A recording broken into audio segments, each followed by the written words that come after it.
Lebanon और Israel के दरमियान मुज़ाकरात का आखिरी दौर वाशिंगटन डीसी में अमरीकी महकमा खारिजा में शुरू हो गया है। यह बातचीत ऐसे वक्त में हो रही है जब अमरीकी सिफारती हल तलाश करने की कोशिशें कर रहा है, जबकि दूसरी जानब इसराइल लेबनान पर अपने हमले जारी रखे हुए है, जिससे यह सवाल उठता है कि आया ये मुज़ाकरात कोई देर पा सियासी हल निकाल सकेंगे या नहीं। अमेरिका के दबाव पर लेबनानी हुकाम ने अप्रैल में वाशिंगटन में इसराइल के साथ बराह रास्त मुज़ाकरात शुरू किए थे। मुज़ाकरात पर तबसरा करते हुए अमेरिकी वज़ीर ख़ारिजा मार्को रूबियो ने कहा कि दोनों हमसाया मुमालिक एक पुख्ता इरादे के करीब पहुंच रहे हैं।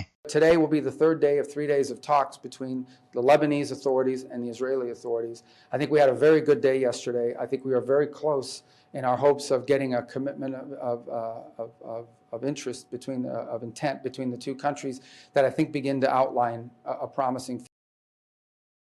बैनुल-अक़वामी एटमी तवानाई एजेंसी के डायरेक्टर जनरल राफेल ग्रोसी का कहना है कि मशरिक़ वस्ता की जंग के बाद ये यकीनी बनाने के लिए कि ईरान जौहरी हथियार हासिल ना कर सके, एक बहुत मजबूत तस्दीकी निज़ाम की ज़रूरत है। जापान में साफ़ियों से गुफ्तगू करते हुए ग्रोसी का कहना था कि उनके ख्याल में अमेरिका और ईरान के दरमियान होने वाले मुआहदे का मकसद ये यकीनी बनाना है कि ईरान जौहरी हथियार बनाने की जानिब ना बढ़े। उनका कहना है कि ईरानी हुकूमत पहले ही वाज़े कर चुकी है कि इसका ऐसा कोई इरादा नहीं है।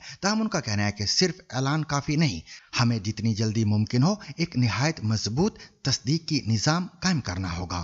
As you know, a memorandum of understanding was subscribed by the two presidents, by President Donald Trump and President Pezeshkian from Iran, and this agreement expressly indicates that the nuclear part will be supervised, monitored by the IAEA. Rafael Grossi का कहना है कि America और Iran के दरमियान अबूरी अमन मुआहिदा IAEA के इंस्पेक्टरों को Iran की जोहरी तनसीबात तक रसाई हासिल करता है। ग्रोसी का यह बयान तेहरान की जानिब से उस ऐलान के बाद सामने आया है कि कुछ अहम मुकामात मुआयनाकारों के लिए उस वक्त तक बंद रहेंगे जब तक अमेरिका के साथ हतमी मुआहिदा नहीं हो जाता और पाबंदियां खत्म नहीं कर दी जाती। जापान में एक प्रेस कॉन्फ्रेंस के दौरान ग्रोसी का कहना था कि एक मुआहिदा मौजूद है और इस पर अमल दरामद के लिए बैनुल-अक़वामी एटमी तवानाई एजेंसी को रसाई और मुआयना करने की जरूरत होगी। हमें उम्मीद है कि हम जल्द वहां जा पाएंगे। फिलहाल ईरान की जानिब से इस पर कोई रद्द-ए-अमल सामने नहीं आया है।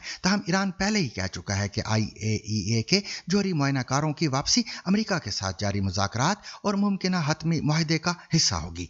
ईरान और अमेरिका के दरमियान जंग के खात्मे के लिए तय पाने वाली मुफाहमत की बुनियाद पर तवक्को है कि दोनों मुमालिक 2 माह की बातचीत के बाद एक हतमी मुआहिदे तक पहुंच जाएंगे। Clear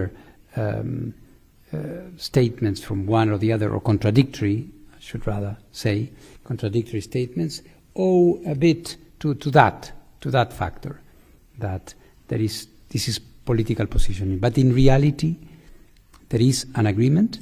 And to comply with that agreement, the IAEA will have to have access and inspect. और अब दीगर अहम आलमी खबरों पर एक नजर डाल रही हैं समरा फातिमा। अमरीकी सदर डोनाल्ड ट्रंप ने वाशिंगटन में एक इंतखाबी मुहिम के अंदाज का जलसा मुनक्किद किया। इस तकरीब में स्टेल्थ तैयारों की परवाज, अस्करी बैंड्स और सदर ट्रंप का खिताब शामिल था। ये सब अमरीका की 250 साला सालगिरह की तकरीबात का हिस्सा हैं। अमरीकी कंपनी एंथ्रोपिक ने चीनी कंपनी अलीबाबा पर इल्ज़ाम आयद किया है कि उसने नाजायज़ तरीके से उसके क्लॉड AI मॉडल की सलाहियतें चुराईं। कंपनी के मुताबिक अलीबाबा से मुंसलिक अफराद ने हज़ारों जाली अकाउंट्स के जरिए क्लॉड के साथ तकरीबन 2 करोड़ 90 लाख मरतबा तबादला किया।